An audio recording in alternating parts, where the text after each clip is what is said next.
Hello, everybody. This is a video on energy forms during fission and fusion processes with some numbers. This is a worksheet we are doing in class.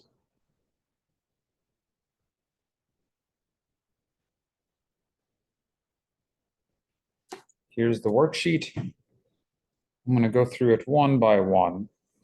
If you recall, what heat is kinetic energy.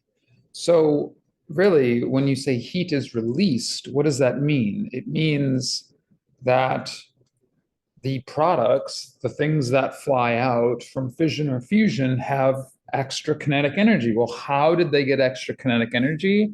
Well, that clap of the strong force gave them motion. It gave them energy in the terms of kinetic energy. So when you say heat is released, so heat is released,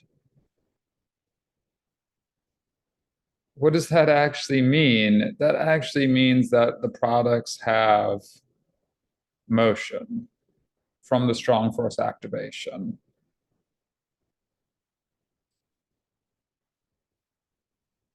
Go ahead and write that down if you want, or just note it. Have a visual in your mind of it. In fact, a cool question is, what visual comes to you?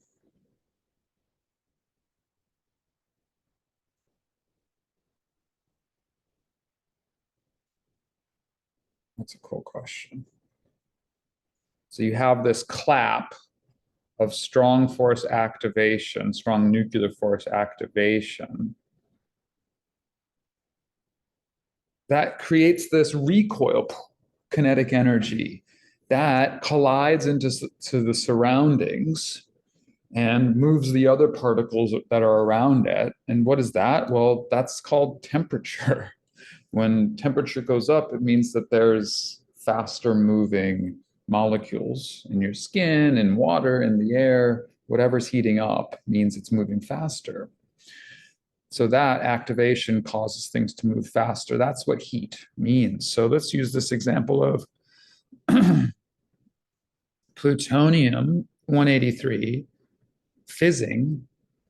Fizzing is a fun word, it's like a fissure, into 179 osmium and a alpha particle. This is called alpha decay or alpha particle radiation. Radiation just means something flying off. Typically light, sometimes an alpha particle, sometimes a beta particle, otherwise known as an electron. In this case, we'll have alpha decay. This is a fission reaction because we have plutonium, that's a T, decaying or splitting, right, into osmium and helium, two smaller things that are more bound. This is more bound. So the strong force claps, activates, and therefore it has kinetic energy. So heat is released. What does that mean? It means these have kinetic energy.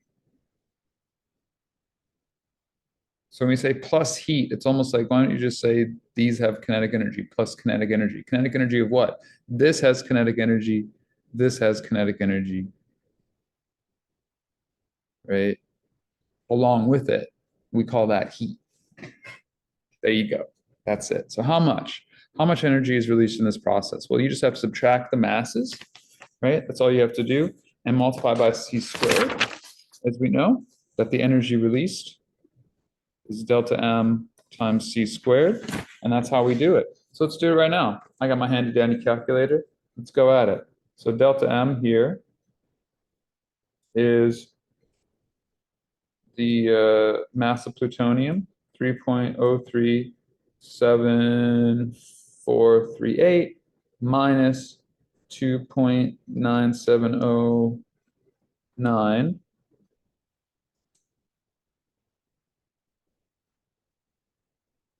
times 10 to the 25, negative 25, minus 6.6465 times 10 to the negative 27. Be careful of those exponents. And I get 7.3, technically negative 7.3 times 10 to the negative 30 kilograms. Probably should have done it more this minus this, but you get it, right? So it's losing mass, which means we convert that to energy, times 9 times 10 to the 16. Don't forget it's c squared. And I get energy released is 6.57 times 10 to the negative 13 joules. Release just means negative, so you don't have to include the negative. That's redundant. Release means it's outward. We know that means it's losing energy, losing mass, but that's how much I get. So, okay, cool. What does this mean? This means that that's how much kinetic energy they have. Kinetic energy of the osmium and helium. So which has more? Which is moving faster? Is it evenly distributed? How do we know? Well, there's important principles at play. Please pause this, take these notes down. I'm going to clear. Boom. In other words, we have to recall good old physics 1 questions. Mechanics are still at play. Equal and opposite forces are still at play. More importantly, conservation of momentum is still at play. Meaning, if we started out with a single 183 plutonium, the momentum is 0. So the total momentum is 0. It wasn't there. And then 2 things fly off in 2 different directions. The total momentum must be 0. So call this M1 V1 and call this M2 V2. M1 V1 equals M2 V2. Ah, there we go, right? And this is helium, and this is osmium 179. So I said if the osmium 179 recoils at speed v, and it has that much mass compared to the helium 4, what speed does the helium 4 nucleus have? Draw a picture. Here's my picture, right? Only I should label these more properly. So the picture would be 44.75 m. You could technically do 0.7 because if you divide the actual numbers, I just did 179 divided by 4 and you get close enough. This gets us close enough. Feel free to be more exact and do 44.7, but you might say, oh yeah, that doesn't matter that much in terms of what we're doing in this class. Just to get an idea of percentage, I'm asking what fraction of the kinetic energy does each carry, right? Is it evenly distributed? No, as we're going to find out. So call that V, that's osmium. Good old osmium. Have you heard of osmium before this class? I sort of did. I have no idea what it is. We can look it up. It's kind of fun. Learn all about the periodic table. Anyway, it's a thing. It exists. So let's have platinum decay into it. Helium's going to fly off at what speed? Question mark. Call it V helium. We'll solve for it, or V1 in this diagram, mass M. So what's the equation? Well, I have 44.75 m times V. That's here. Right? Equals m times V helium. Well, I simply divide by m, cancel it, and I get that V helium is 44.75 V. Ah, that should make so much sense, right? Why? Because it's that much less massive, which goes faster. The smaller thing's gonna go faster, right? So less massive will go faster by that proportion, right? By the ratio of masses. So if it's half as massive, it'll go twice as fast. If it's 10 times less mass, or if 10 times less massive, it'll go 10 times the speed. Here it's 44.75 times less massive, so it goes 44.75 times as fast. Great. So that's its velocity. So the ratio of the kinetic energies is easy. All you have to do is say, okay, Ke of osmium, you can start with either of them, is 1/2 mv squared. Don't be afraid to plug in numbers. 1/2 mv squared. So what's the mass of osmium? Look, mass of osmium, boom, there it is. Find it with your eyes. 44.75 m times what's its V? V squared. Great. This is 1/2 times what's its mass? Helium is m times its velocity, 44.75 V squared. So this is in the parentheses, so I have to square it. This is not. So this is 44.75 divided by 2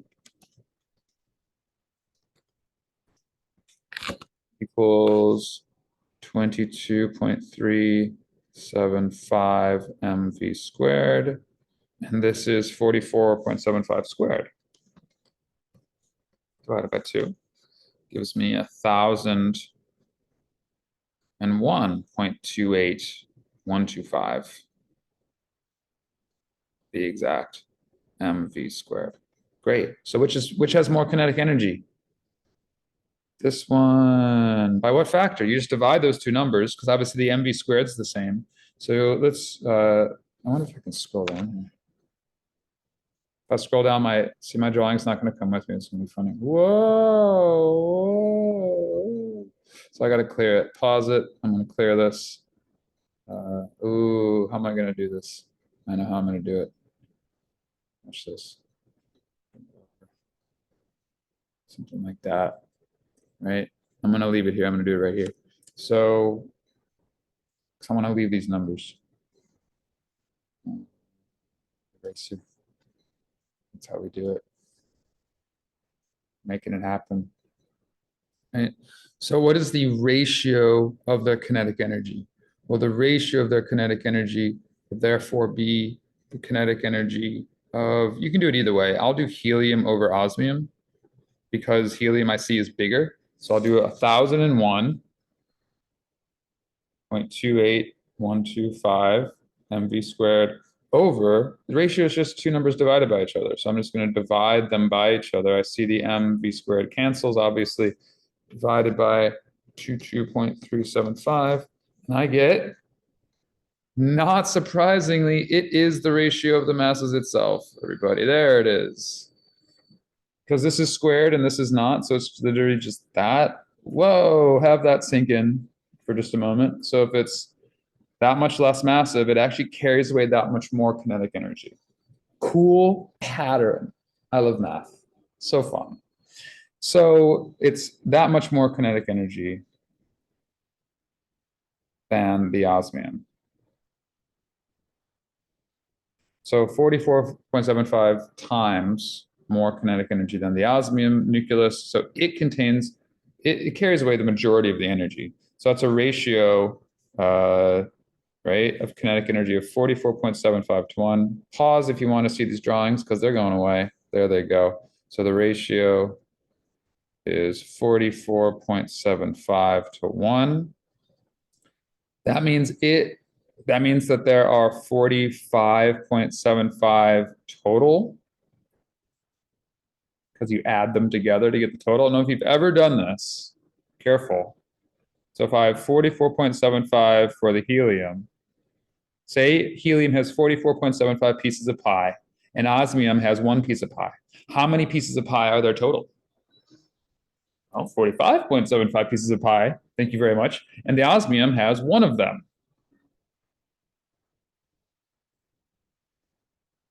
Only we're not doing pieces of pie, we're doing kinetic energy total. And the helium has 44.75 of them,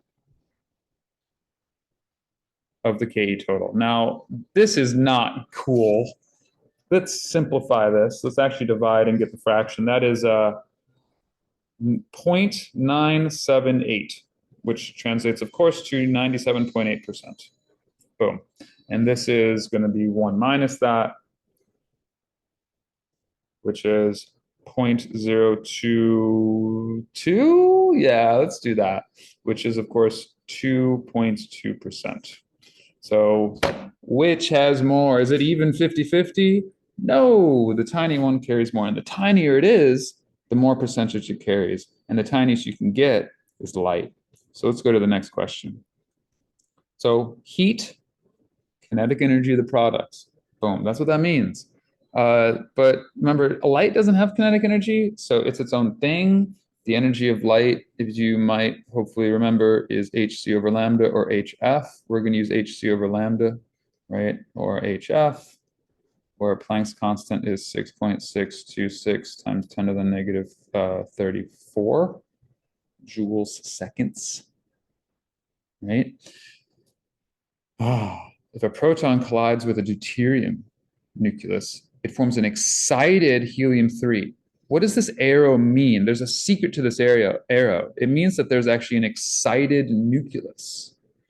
Boom, they collide together, it's excited. That's what we did in class with the concept, right? And that excited nucleus, right? You can think of it as like, oh, they're excited. It goes down to a less excited nucleus, right?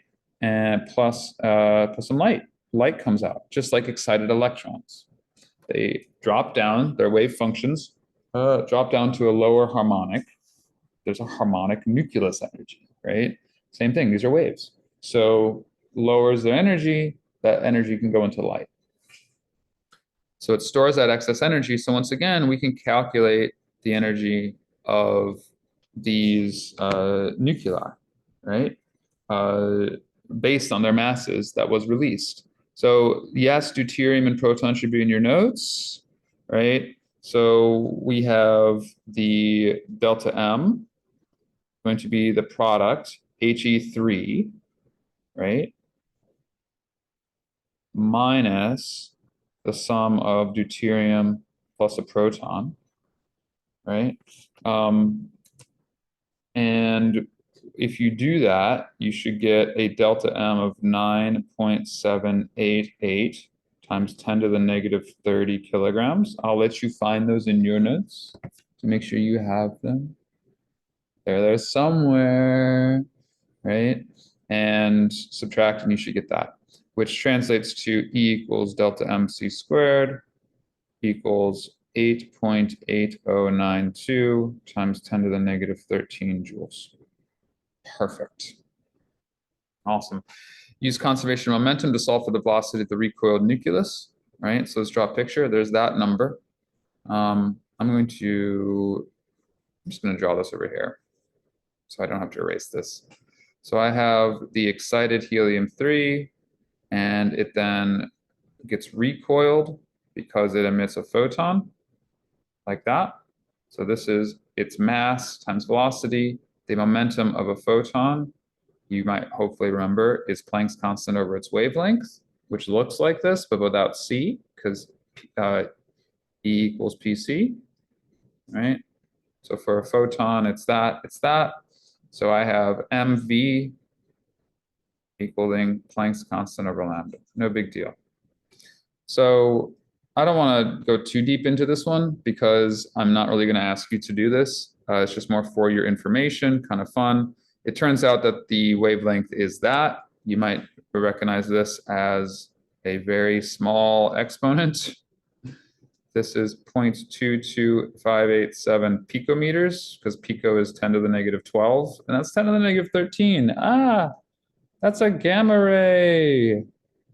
Please remember that that's a gamma ray. Go back to the time when we studied light, and we had, radio waves, a meter, microwaves like a centimeter. Light is a nanometer. Visible light is hundreds of nanometers. This is the tiny, high energy gamma ray that's going to destroy things, fry cells when it goes off. Excited nuclei contain a lot of energy, and if it goes into light, that's going to be a lot of light per photon. You might say, why not more than one photon? There's reasons why not more than one photon. Sometimes there is more than one photon, but there's a higher probability of it all going into one. That I would need to remind myself why, but there are reasons why. And it has to do with what's happening on the field level. Remember the fields? On the field level, it's more probabilistic for it to just go into one than many. It has to do with probability. What fraction of the total energy does the photon carry away? We can calculate it pretty easy. E equals hc over lambda. If you do that, feel free to go for it. I'm not going to spend too much time on it. You should get 8.8000614 times 10 to the negative 13 joules. Great. If you remember, though, E equals delta MC squared was 8.8092 times 10 to the negative 13 joules. Whoa, that's a lot, which means that, let's actually calculate it. 614 divided by 8.8092. It is 0.999. which of course is 99.9% of the energy. And the kinetic energy of the helium nucleus is going to be 0.001 of the kinetic energy total, or 0.1%. That's a tiny amount. And therefore, you can actually figure out its velocity by setting 1/2 mv squared equal to 0.001 of this energy total. I should say energy total, not kinetic energy total, right? From the strong force activation, that energy goes in here, right, of 8.8092 times 10 to the negative 13. And you can actually solve for its velocity. And you get still a pretty fast speed, but clearly the photon's carrying away most of the energy.